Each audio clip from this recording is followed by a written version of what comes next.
Moldavská dráha konečně ožila. V Kořenově si dáme vánoční svařák a podíváme se, jak naši předkové řešili zimu na železnici. Přátelé, Vánoce skončily a my doufáme, že jste dostali nějaký dáreček, který souvisí s železnicí. A pokud ne, tak my pro vás jeden vlastnoručně vyrobený máme. Vlastně máme vyrobený celý pořad, že jo, vlastnoručně. A čím začínáme, Lucie? Začínáme, tunelováním. No to moc vánoční ale není, co? No není, ale jedeme.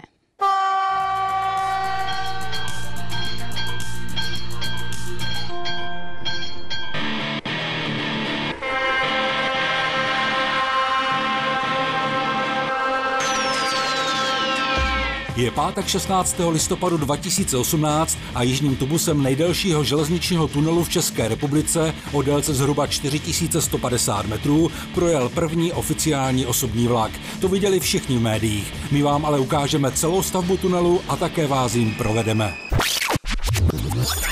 Prosíme o to skrze Krista našeho Pána. Amen.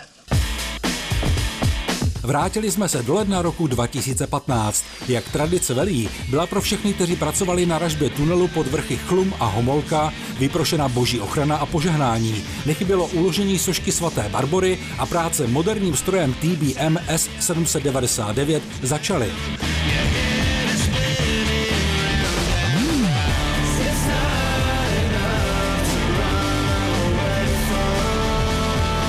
Podobnú technológiu sme používali pri výstavbe 5. úseku metra A v Prahe, kde boli samozrejme tie TBM, alebo tie stroje 2 a boli menšie, to znamená priemer hlavy bol zhruba 6 metrov, zatiaľ čo tu máme skoro 10 metrov. V metre boli použité výlučne zeminové štíty, kdežto tu máme tzv. Konvertibilný stroj, to znamená, on dokáže raziť v režime zeminovom a taktiež v režime skalných alebo poloskalných hornin. Jak ale razící štít vlastně pracoval?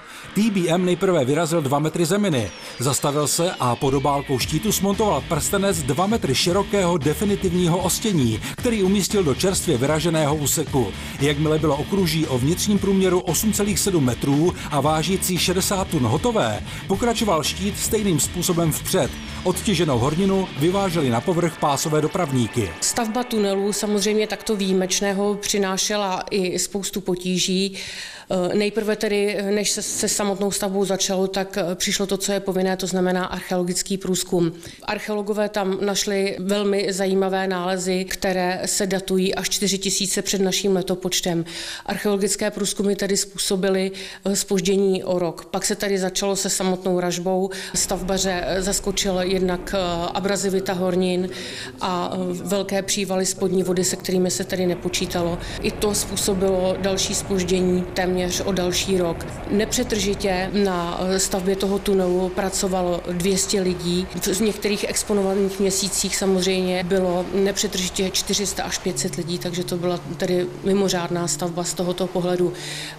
Vytěžilo se, odhaduje se to 600 000 metrů krychlových zeminy, což je, myslím, další zajímavé číslo. Tento tunel je projektovaný na 200 km za hodinu.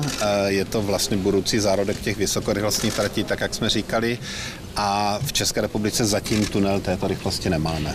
Toto je první. A pojďme se podívat do tunelu prostřednictvím výukového filmu Správy železniční dopravní cesty, který detailně popisuje jeho důležité parametry. Tunel první traťové koleje je dlouhý 4150 metrů. Druhé traťové koleje 4176 metrů. Vybavení je stejné. V tunelu jsou volné, schůdné a manipulační prostory o šířce 3500 mm od osy koleje. Pro pohyb osob je chodník o šířce 1100 mm od ostění tunelu. Tunel je trvale osvětlený. Zábradlí je umístěno vždy na té straně tubusu, do které ústí spojovací chodby. V tunelu je 8 propojovacích chodeb mezi oběma tubusy ve vzdálenosti 500 metrů od sebe. Propojovací chodby jsou odděleny požárními dveřmi, které jsou v základním stavu uzavřeny. Při otevření dveří a při vyhlášení poplachu se rozsvítí světlo. U vstupu do propojovací chodby je telefon pro spojení s hasičskou záchrannou službou, dispečerem centrálního dispečerského pracoviště, pohotovostním výpravčím a elektrodispečerem. V době, kdy vznikal výukový film, tedy asi 3 týdny před zprovozením jižního tubusu tunelu, byly dokončovací práce v plném proudu, ale i tak jsme s kamerou magazínu Pozor vlak nahlédli do prostor, kde se běžný smrtelník nikdy nepodívá. Nacházíme se teďka na vjezdové portálu Ejpovice ve sdělovací místnosti, kde je v podstatě umístěná hlavní část sdělovacího zařízení, včetně tady speciální části, což je detekční systém pro zabezpečení neoprávněného vstupu do portálu, který má přímou vazbu na zabezpečovací zařízení. Systém je v současné době nastavený tak, že detekuje z věc, osobu nebo zvíře větší než 80 na 80 cm. V případě jakýkoliv vniknutí neoprávněné osoby je informovaný řízení provozu CDP a adekvátně přijme opatření, zastavení provozu, zavolání hasičů, policie a nalezení narušitele. Ve všech propojkách se nachází přenosové zařízení, klasické sítě Ethernet, který zajišťuje připojení všech periferií, ať to jsou rozhlasové ústředny, telefony, systémy detekce požáru, kamerové systémy a tady tyhle ty věci. To je v podstatě tahleta skříň. Pak tady máme skříň s technologií GSMR, která zajišťuje rádiové spojení v celém tunelu a v návaznosti na trať. A pak ve všech vybraných sdělovacích místnostech, co jsou propojky vjezd, výjezd 3 a 6, je instalovaná technologie pro zajištění signálu pro záchranné složky, což je signál Matra a signál 160 MHz, který v případě mimořádné události budou používat složky IZS k zajištění spojení mezi sebou a na operační středisko. V tuto chvíli je provoz v tunelu řízen z železniční stanice Rokycany, ale je to jen dočasná záležitost. Během roku 2019 bude vše přepojeno do sálu 3C centrálního dispečerského pracoviště v Praze. Pokud jste dobře sledovali tuto reportáž, všimli jste si, že koleje jsou položeny na takzvanou pevnou jízdní dráhu, což není nic jiného než armovaná betonová deska. Výhodou je vysoká životnost a minimální potřeba údržby, ale jedno drobné omezení. Ve vozech, kde je takzvaná gravitační toaleta, exkrement tedy padá do kolejiště, budou záchody mezi Plzní a Jipovicemi uzavřeny. I přesto, že jde pouze o 6 vozů denně, ano, slyšíte dobře, 6 vozů, nikoliv vlaků, vyprovokovalo to některá média k barvitým reportážím. Domnívám se, že to je skutečně, dá se říct, jako bezpředmětná připomínka toho, že ty záchody budou po tuto dobu uzavřené. Většina vlaků, které tam jezdí, mají už vlakový systém, to znamená, že cestující můžou na záchod kdykoliv. A jedna věc, která zvedla některé příznivce železnice ze židle, a totiž, že do tunelu nesmí vjet parní lokomotivy, které jsou v tahu. Proč? Tunel je protkán kamerami a různými optickými čidly a kouř by mohl způsobit, že tato zařízení prostě v uvozovkách zcela oslepnou. V okamžiku, kdy nějakým způsobem ten provoz už bude běžný, tak samozřejmě přistoupíme k tomu, že vyzkoušíme jízdu parního vlaku jedním z tubusů, abychom zjistili, jak vlastně veškerá ta moderní zabezpečovací technika tam reaguje, ale s ohledem právě na všechnu tu elektroniku a tady na to nepředpokládáme, že by bylo možné, aby ty parní vlaky jezdily tažené vlastní silou. Ejpovický tunel o délce zhruba 4150 metrů, který zkracuje dobu jízdy vlaku mezi Ejpovicemi a Plzní o 9 minut, si při simulované mimořádné události už osahaly i složky integrovaného záchranného systému. Přece jenom zásah v tak dlouhém tunelu se musí poctivě nacvičit, aby se při ostrém výjezdu minimalizovaly následky. A sotva se Ejpovický tunel rozjíždí, už se připravuje výstavba ještě delšího tunelu na 4. železničním koridoru. Chotýčanský měl by měřit 4800 metrů a vlastně díky tomu tunelu by se zcela změnila nevyhovující trať přes Hlubokou nad Vltavou. Tam předpokládáme stavbu nejdříve po roce 2022.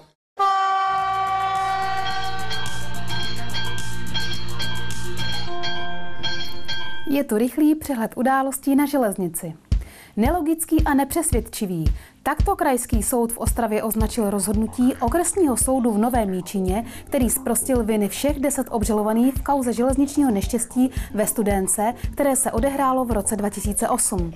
Podle ostravského krajského soudu prý byl verdikt nedostatečně odůvodněn a nesouhlasí ani se závěrem, že nejde zjistit skutečnou příčinu pádu mostu. Novojičínský soud se tak k případu vrátí 18. února 2019. Ústecký kraj podepsal se společností ŽD Praha 10letou smlouvu, kterou se vrátí na švestkovou dráhu každodenní provoz, a to od nového grafikonu 2019-2020. Podpis smlouvy byl podmíněn absolutní modernizací švestkové dráhy, kterou ŽD Praha odkoupila od státu ve špatném stavu. Teď po té dvouleté péči ŽD je najednou všechno jinak. ŽD nabídla moderní vlaky, nízkopodlažní, trať zcela opravila, jezdí se tam rychlostmi úplně jinými. Dá se říct, že na některých úsecích i dvojnásobnými, ano. I na některém úseku bude místo 50-kilometrové rychlosti 100.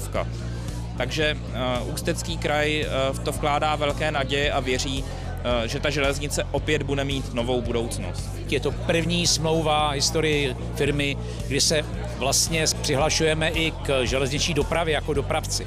Smlouva nám říká, že v prosinci příštího roku zahajujeme pravidelnou dopravu na trati Litoměřice Horní nádraží Most a budeme vozit lidi 11 páry vlaků každý den. V těch nepracovních dnech bude o něco méně. Pro nás je to velká výzva a povinnost tu smlouvu dostát. Musíme proto ještě strašně moc udělat. Například dokončit opravy tratě, zmodernizovat nízkopodlažní jednotky Regio Sprinter, které budou v zelené barvě Ústeckého kraje, pořídit místa pro tankování či přespání personálu a tak dále. Plzeňským krajem začalo v úseku Plzeň-Horažďovice a částečně v úseku Plzeň-Pňovany jezdit 9 nových regiopanterů za 1 miliardu korun. Poznáte je podle modrozeleno-žluté kombinace barev z prvky Plzeňského kraje. Změny barevného řešení se dočkal také interiér, který si vybrali lidé v anketě. Zvýšení komfortu vedlo vedení kraje k navýšení objednávky dopravy o 21 milionů korun. A teď si prozradíme 3 výherce knížky Od koně z Přešky po supervlaky za minulou soutěžní otázku.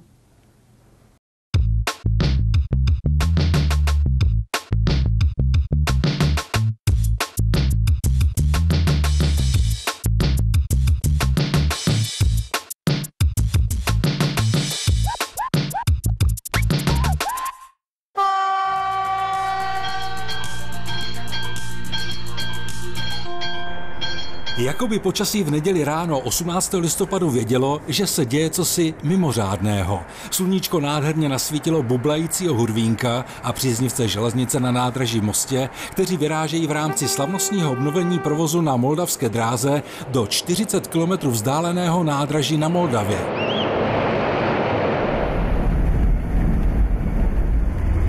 Tak tady je ten úsek, který se urval.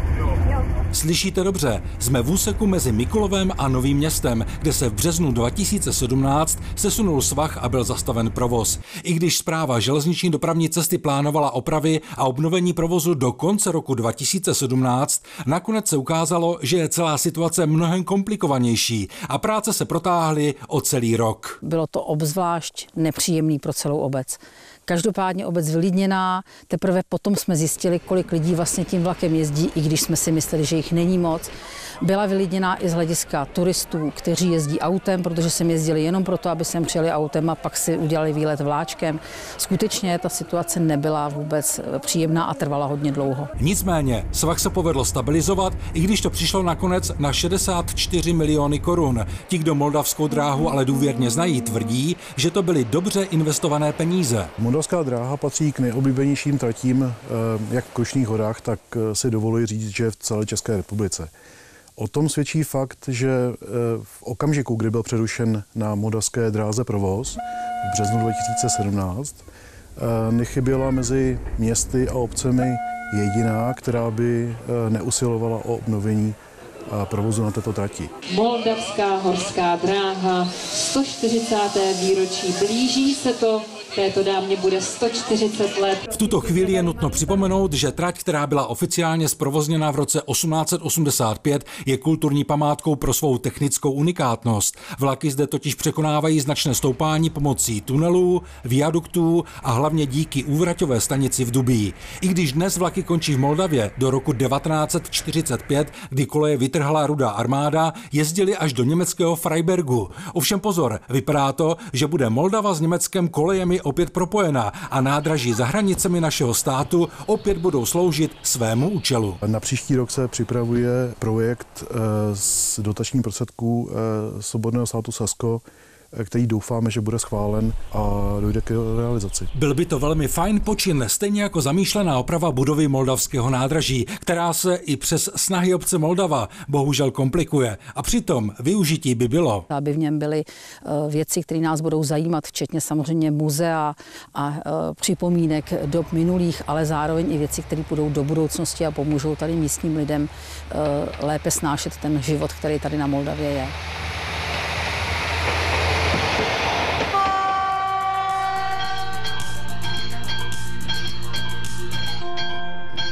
Ahoj, jsme v dalším dílu Couráku a tentokrát jsme navštívili český Šternberk. Co vám budu povídat, stojí to tu za to. Ale probíhá dlouhodobě výluka, která je plánovaná snad až do června. Nicméně radši si to ověřte, až sem pojedete. Ale stojí to tu za to, protože okolí je krásné. A my prvně míříme na hrad. Ale než dorazíme na hrad, prozraďme si, že železniční stanice na trati Čerčany-Světlá nad Sázavou byla postavena v roce 1901 jako malé dvoukolejné nádraží s unifikovanou budovou. Protože v okolí probíhala mohutná těžba dřeva a kamene, bylo nádraží rozšířeno o třetí kolej a při stavbě nedaleké dálnice D1 někdy kolem roku 1967 přibyla kolej čtvrtá. Dnes nádraží neslouží svému účelu, je z něj obytný dům. A my šlapeme hezky do kopce. Hladomorná, hrad. Tak co? No radši na hrad. Tak jdem, pojďte. Český Šternberk je jedním z vůbec nejstarších českých hradů, byl založený v roce 1241. A co je na něm vůbec nejzajímavější, že od toho roku 1241 až do dneška ho vlastní stejná rodina. Je to 777 let a dosud jsou tady potomci zakladatele hradu už ve 20. generaci. A až na pár drobných výjimek, jako třeba po roce 1949, kdy byl hrad státní, tak tady Šternbergové trvale žili a o hrad se starali.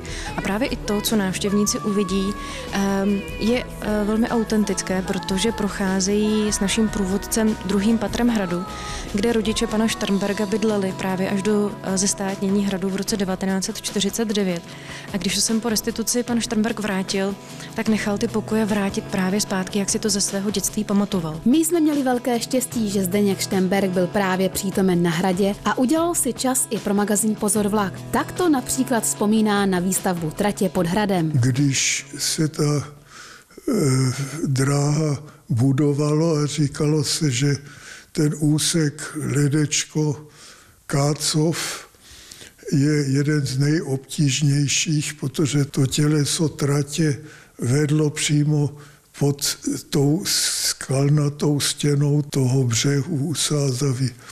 A zajímavé bylo, ale to jistě víte, že to budovali Italové. Podíváme se ještě po okolí. Míříme směr jižní předsunutá bašta hradu Český Šternberk, které dnes všichni říkají zcela jinak. Jsme v prostředí hladomorny a nikdo hladový tu není. Kromě mě teda. A tady se pojďte se mnou podívat na ty zmíněný šternberský vodopády.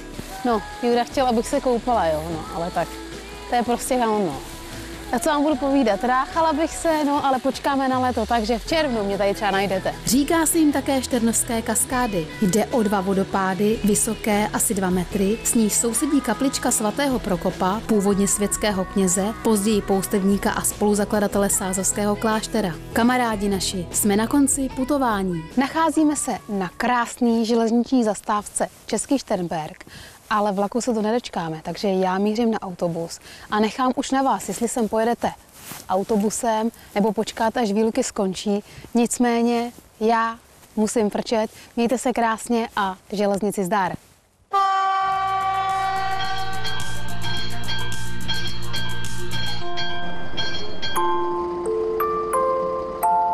Stanice Turnov. Rychlík číslo 12. Přijeďte si dát vánoční svařák do Kořenova.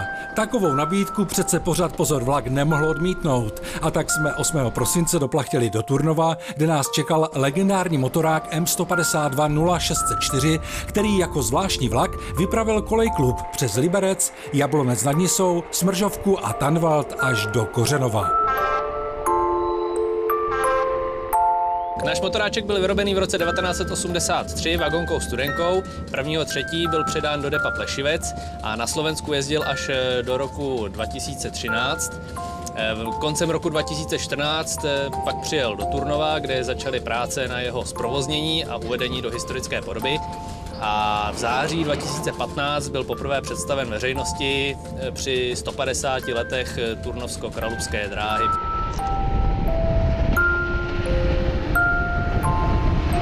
Nálada v motoráku byla výborná. Všichni se totiž už viděli v cíli své cesty, kde železniční společnost Tanvald připravila už tradiční akci Vánoční svařák ve Výtopně Kořenov.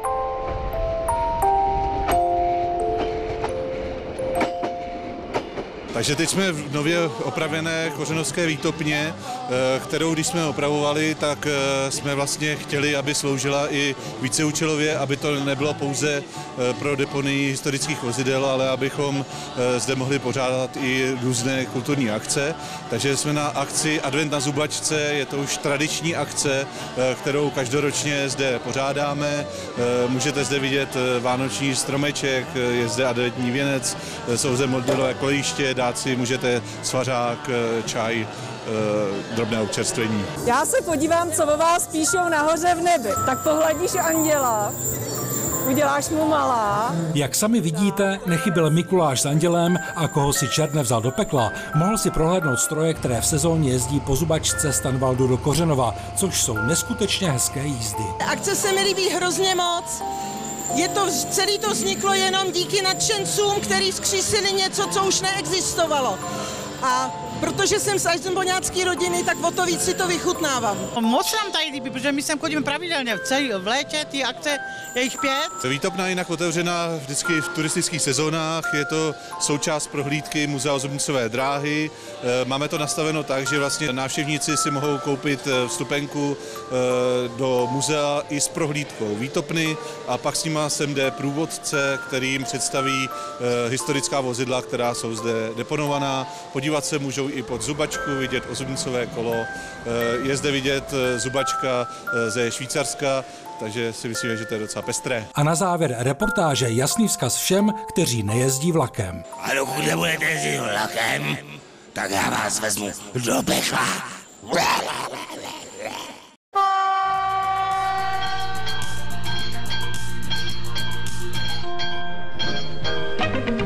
Příprava na práci v zimních podmínkách se musí zajišťovat ve vzájemné spolupráci všech služebních odvětví železniční dopravy.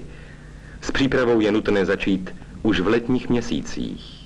Především zkontroluje čistotu odbočných bodů, dále odvodnění a čistotu drátovodných žlabů, zda jsou správně vyčištěné a odvodněné prostory pod spojovacími tyčemi přestavníků, závorníků a výkolejek.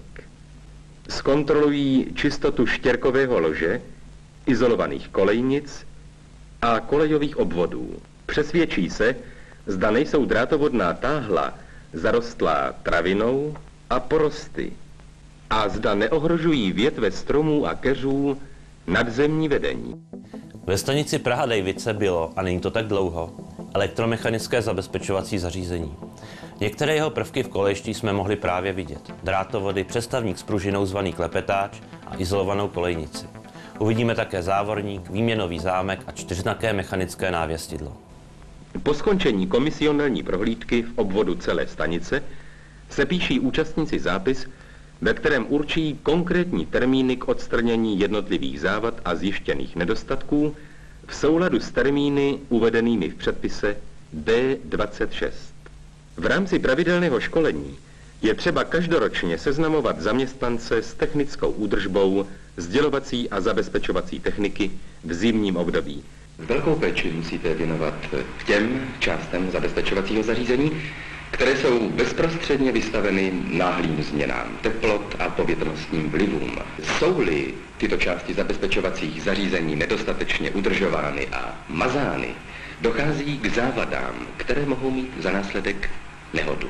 Může dojít k neúplnému přestavení výměny, které zaviní vidlicovou jízdu vlaku, k neurčitému vyjádření návěsti na mechanickém návěstidle a podobně. Hlavní příčinou těchto závad jsou špatně seřízená drátová táhla, nevyčištěné a nedostatečně namazané drátovodné kladky, nevyčištěné a neodvodněné drátovodné žlaby, poškozené drátovodné žlaby, nevyčištěné výběhy drátovodů a zarostlé drátovody.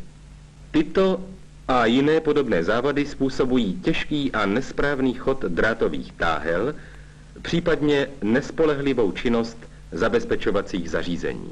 Při technické údržbě musíte poučovat pracovníky obsluhující zabezpečovací zařízení o zákazu rozmrazování částí zabezpečovacího zařízení přímým ohněm, kdy vzniká nebezpečí vyhřátí drátových táhel, spojovacích háčků a řetězů, které by mohlo ohrozit bezpečnost železniční dopravy.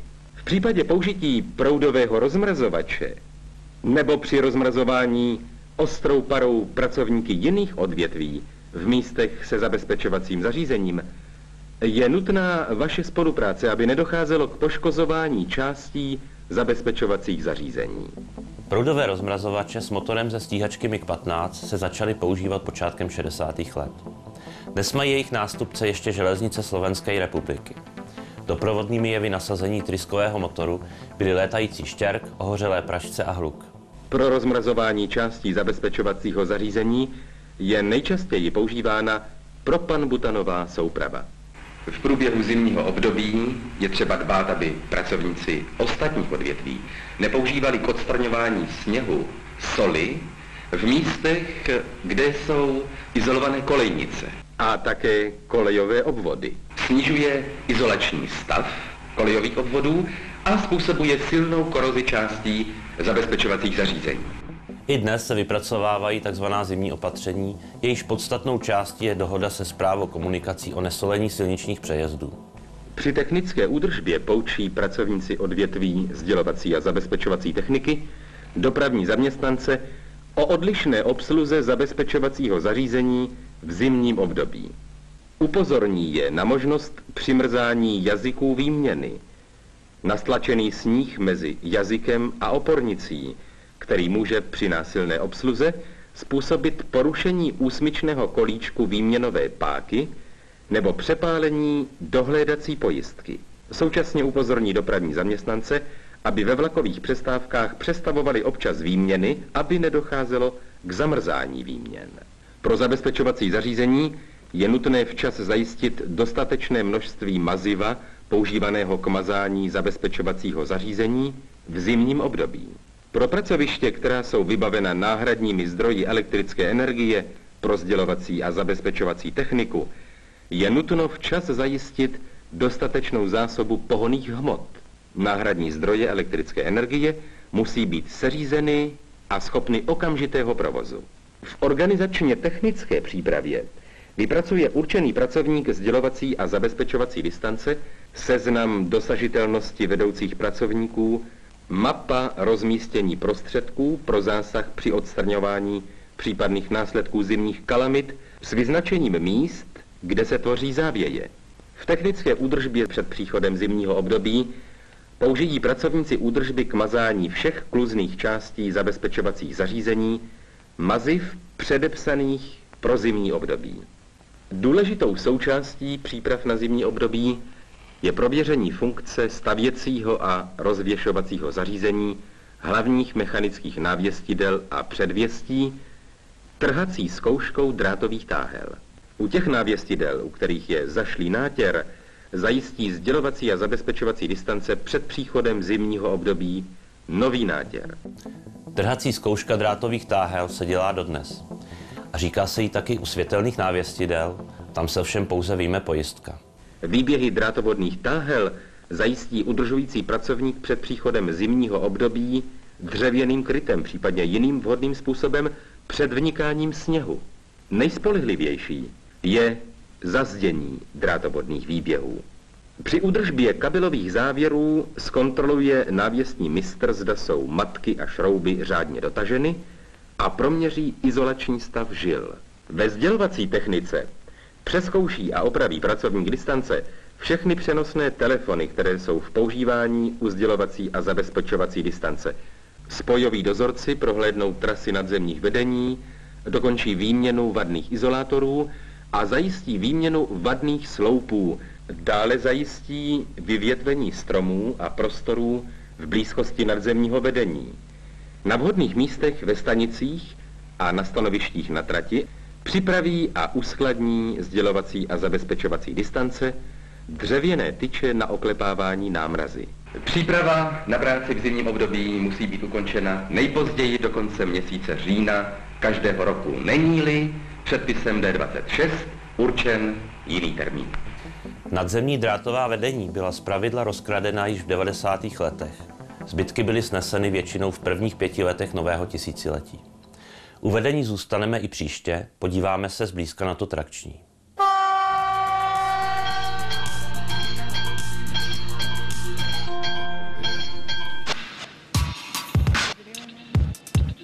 Jiný kraj, jiný mrav, dalo by se říci. Každopádně České drážní inspekci by z podobné záležitosti vypadaly hrůzou vlasy na hlavě.